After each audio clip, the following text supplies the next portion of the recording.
Hello बच्चों, आज हम लोग डिस्कस करेंगे क्लास 10 का एक बहुत इंपॉर्टेंट टॉपिक अबाउट हाइड्रोकार्बन्स। तो हम लोग हाइड्रोकार्बन किसे कहते हैं? हाइड्रोकार्बन मतलब होता है एक कंपाउंड जो ओनली हाइड्रोजन और कार्बन से बनी हुई हो।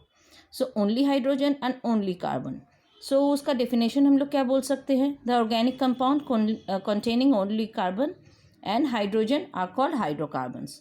So what are the examples of hydrocarbons? CH4, C2H6, C2H4, C2H2. So all these carbon and hydrogen bond करने से जो हम लोग का कार्बन और हाइड्रोजन का कंपाउंड बनता है उसको हम लोग बोलते हैं हाइड्रोकार्बन्स। और इसके अलावा हम लोग का जो कार्बन का और बहुत सारा कंपाउंड्स मिलता है, they are all derived. So they are all derived from these parent hydrocarbon compounds, just like CH4, C2H6, C2H4, C2H2. These are parent organic compound as because they only contain carbon and hydrogen in them. The rest of the carbon compounds that we get, they are all derived from these parent compound. So ये जो hydrocarbon है इसको हम लोग दो हिस्सों में या टू टाइप्स में हम लोग इसको क्या कर सकते हैं, डिवाइड कर सकते हैं। तो पहला वाला होता है हम लोग का saturated hydrocarbon and the second one is unsaturated hydrocarbon. So what is saturated hydrocarbon? So all the carbon atoms are linked by single covalent bond as because we know carbon का जो वैलेंसी है वो 4 होता है, तो वो covalent bond create करता है।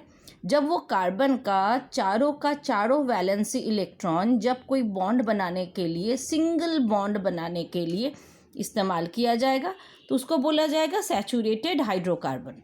तो सैचुरेटेड हाइड्रोकार्बन्स को हम लोग एक्चुअली बोलते हैं alkanes, ALKANES। The spelling is extremely vital important thing. और क्या है? The general formula of alkane is CnH2n+2, CnH2n+2। So saturated hydrocarbon समझ में आ गया बिकॉज ऑफ द कार्बन का वैलेंसी इलेक्ट्रॉन होता है 4। जब चारों वैलेंसी इलेक्ट्रॉन सिंगल बॉन्ड बना के सैचुरेटेड कंडीशन में रहेगा तो उसको बोला जाएगा saturated hydrocarbon. And what is unsaturated hydrocarbon? So the hydrocarbon in which at least one or more than one double or triple bond can be seen. So एक hydrocarbon का कंपाउंड जिसमें मिनिमम एक या एक से अधिक डबल बॉन्ड या triple bond देखने को मिलेगा और सिंगल बॉन्ड तो रहेगा ही, तो उसको हम लोग बोलेंगे अनसैचुरेटेड हाइड्रोकार्बन। ठीक है। सो अनसैचुरेटेड हाइड्रोकार्बन को भी हम लोग क्या करेंगे, दो हिस्सों में फिर से बांटेंगे। So first one is double bond वाला unsaturated hydrocarbon and the next one is triple bond वाला अनसैचुरेटेड हाइड्रोकार्बन।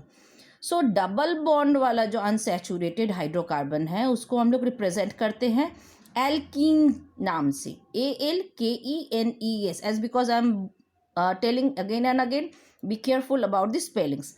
एल्कीन को हम लोग ऑलिफेंस भी बोलते हैं and to represent the alkene formula we use the general formula of alkene is CnH2n. Okay, now we are going to discuss about the triple bond. So what is the triple bond? When the hydrocarbon possesses a minimum one triple bond in the whole compound, that is known as unsaturated hydrocarbon of triple bond. So इसको हम लोग किस नाम से denote करेंगे? The name is alkyne, ALKYNES. So alkynes, alkyne means triple bond and the formula of alkyne is CnH2n-2. So what does the alphabet small n represent here? Here the small n represent the number of carbon in the hydrocarbon. So for single bond we denote it with the name of alkane. With the double bond we denote it with the name of alkene, and for the triple bond we denote it with the name of alkyne. The first formula of alkane is CnH2n+2. The double bond formula, general formula of double bond represented by CnH2n, and the general formula of triple bond discussed or denoted as the general formula is CnH2n-2. And we have to remember Here the letter small n represent the number of carbon atoms. So we have discussed about hydrocarbon today. So next class we are going to discuss much more about this lesson, carbon and its compound. So students, आप लोगों को अगर ये video अच्छा लगा हो तो आप लोग एक लाइक ज़रूर कीजिएगा.